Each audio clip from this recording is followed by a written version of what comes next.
अस्सलाम वालेकुम। आज मैं आप लोगों से डीएच सिटी कराची की डिटेल डिस्कशन करूंगा कि यहाँ पे डेवलपमेंट कितनी हो चुकी है, कहाँ पे और क्या क्या न्यूज़ेस चल रही हैं, क्या अपडेट्स हैं। तो आए चलें वीडियो को शुरू करते हैं। डीएच सिटी कराची की अगर आप लोगों से अपडेट की बात करूँ तो जैसे कि आप लोग जानते हैं कि मार्केट काफ़ी पॉजिटिव है। उसके कुछ रीज़न्स हैं। एक तो टैक्स रिलीफ में भी काफ़ी बेहतरी दिख रही है, गवर्नमेंट की पॉलिसीज़ भी कुछ अच्छी आ रही हैं रियल स्टेट की तरफ। सेकेंडली, जैसे कि आप लोग जानते हैं कि पिछले कुछ सालों में काफ़ी लोगों का यही रुझान था कि पाकिस्तान से बाहर कंट्रीज़ में जो है इन्वेस्टमेंट की जाए, लेकिन अब ये जो जंग के मामलात हुए हैं इसके बाद से काफ़ी लोगों का इंटरेस्ट दोबारा से पाकिस्तान के अंदर डेवलप हो गया है। और सेकेंडली मेन चीज़ ये भी है क्योंकि यहाँ पे हाउसिंग की भी नीड है, हाउसिंग क्राइसिस भी है, जिसकी वजह से मलीर एक्सप्रेसवे जैसे ही कंप्लीट हो रहा है तो लोगों को कनेक्टिविटी फ़ील हो रही है कि यार ये डिस्टेंस काफ़ी कम हो जाएगा, जो कि डीएच कराची से डीएच सिटी कराची आप लोग तकरीबन 35 to 40 मिनट्स में पहुंच सकते हैं। ये 39 किलोमीटर्स का मोटरवे बन रहा है, जिसमें जो है आप डीएच फ़ेज़ 1 के पास से कयूमाबाद से, इसमें मैंने लास्ट वीडियो में एक डिटेल वीडियो भी बनाई है, आप लोग एंटर होंगे और एंड ये काठौर के ऊपर जाके हो रहा है। इसका काम बहुत तेज़ी से हो रहा है, जिसमें आप समझते हैं कि मैं समझता हूँ कि तकरीबन 1 से 1.5 महीने के अंदर यहाँ पे कंप्लीट काम हो जाएगा।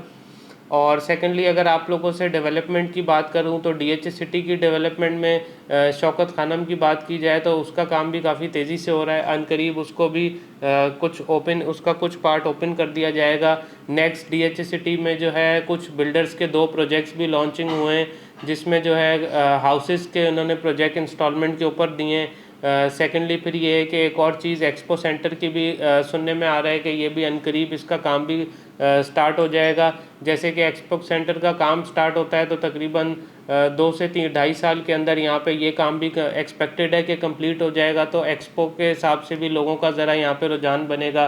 प्राइसेस इस वजह से बेहतर हैं, एक तो हाउसिंग की नीड है, दूसरा ये चीज़ें अंडर कॉस्ट थी। मैं इतने टाइम से आप लोगों को बताता हूँ कि ये डीएचए एक मजबूत ब्रांड है, एक मजबूत इदारा है। इसमें ये जो प्लॉट्स की प्राइसेस आप लोगों को मिल रही हैं वो बहुत ही कम है। कि जैसे आप मिनिमम देखें तो डिफेंस के अंदर जो 500 गज के प्लॉट की प्राइसेस है, ये वही प्राइसेस आप डिफेंस के अलावा कहीं और सोसाइटीज़ में भी देखें और फिर आप डीएच सिटी में देखें तो वो बिल्कुल ही कम थी।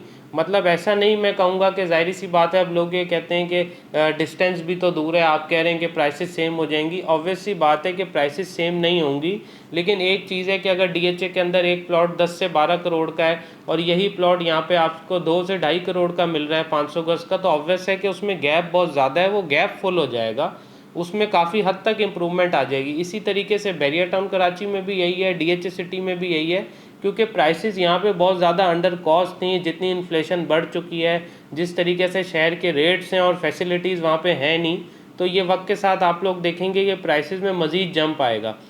इसमें फिर ये है कि लोग अक्सर सवाल करते हैं डेवलपमेंट के हिसाब से कि किस सेक्टर में इन्वेस्टमेंट करनी चाहिए। देखें, अगर तो आप लोग 500 गज के प्लॉट्स देख रहे हैं तो डिपेंड करता है, अगर अनकरीब आप लोगों का प्लान है कि 2 से 3 साल के अंदर इसको बनाने की तरफ लेके जाएं, तो बेहतर है कि आप लोग सेक्टर 2 में, सेक्टर 3 में, 5 में, 7 में, सेक्टर 6A, B में यहाँ पे इन्वेस्टमेंट्स करें।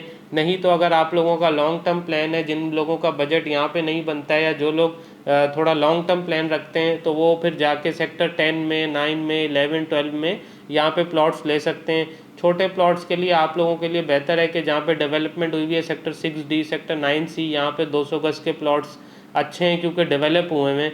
फिर सेक्टर 3C के अंदर भी आप लोगों को 200 गज के प्लॉट्स मिल जाते हैं, लेकिन वहाँ पे फिर यही है कि अभी डेवलपमेंट उस तरीके से नहीं है, प्राइसेस वहाँ पे ज़्यादा हैं। ये वैली के सेक्टर्स हैं।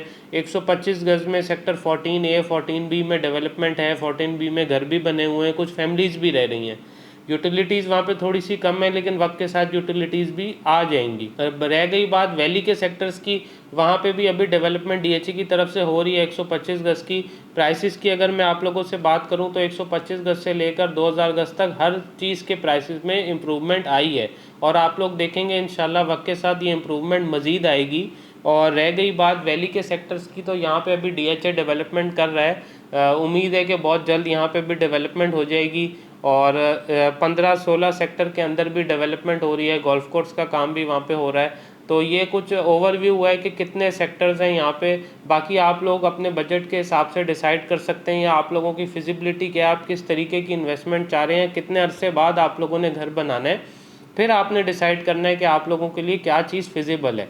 तो जो लोगों के लिए, तो जिनके लिए बजट की कोई प्रॉब्लम नहीं है, वो तो फिर स्टार्टिंग के एरियाज़ को चूज़ करें, ताकि स्टार्टिंग का एरिया जो है वो करीब करीब वाला एरिया है। जैसे कि आप लोग जानते हैं कि अभी जो मलीर एक्सप्रेसवे बन रहा है वो कयूमाबाद से लेकर काठौर तक 39 किलोमीटर्स का एक्सप्रेसवे बन रहा है। ये आने वाले टाइम में ये यहाँ तक तो बन जाएगा, नेक्स्ट पैच जो इसका बनना है वो काठौर से DH सिटी कराची तक बनना है, जो तकरीबन 9 से 10 किलोमीटर का टुकड़ा होगा, जो आने वाले टाइम में बनेगा।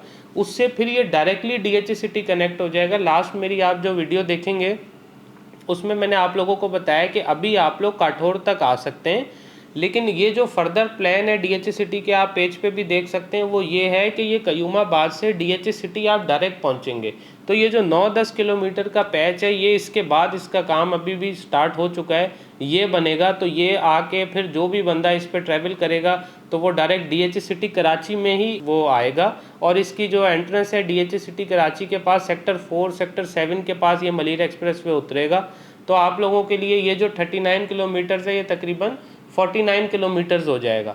तो कनेक्टिविटी आप देखें बिल्कुल स्ट्रेट एंड फॉरवर्ड हो जाएगी। सेफ़ एंड सिक्योरिटी से आप शहर के एक कोने से दूसरे कोने आ सकते हैं। और जितनी आबादी कराची के शहर में बढ़ रही है, डिफेंस क्लिफ्टन के अंदर या ओवरऑल एरिया के अंदर, तो आप देखेंगे कि लोगों के लिए आसान हो जाएगा। क्योंकि आज भी अगर हम ट्रैवल करते हैं तो कहीं भी जाने के लिए हमें 1 घंटा कहीं नहीं गया, तकरीबन 45 to 1 आवर्स लगते हैं।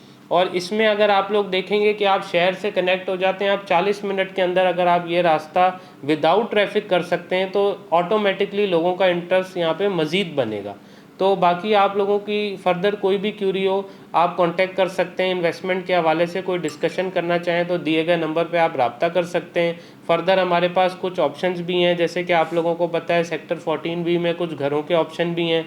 जो लोग हाउसेज में इंटरेस्टेड हैं वो उसके लिए रब्ता कर सकते हैं। नहीं तो सेक्टर 1 के अंदर इंस्टॉलमेंट के ऊपर भी कुछ हाउसेज बन रहे हैं, जो 4 साल की इंस्टॉलमेंट पे आप लोगों को मिल सकते हैं। एक सेक्टर 3 में जो है इंस्टॉलमेंट पे फ्लैट्स का भी, अपार्टमेंट का प्रोजेक्ट भी है। अनकरीब में इंशाल्लाह उसकी भी आप लोगों के लिए वीडियो लेके आऊँगा, तो वो भी एक अच्छा ऑप्शन है। तो ये वक्त अभी आप लोगों के पास है कि आप लोग यहाँ पे अपॉर्चुनिटीज़ को ग्रैब करें, यहाँ पे चीज़ों को परचेज़ करें। ये एक अच्छा वक्त है यहाँ पे बाइंग करने के एतबार से।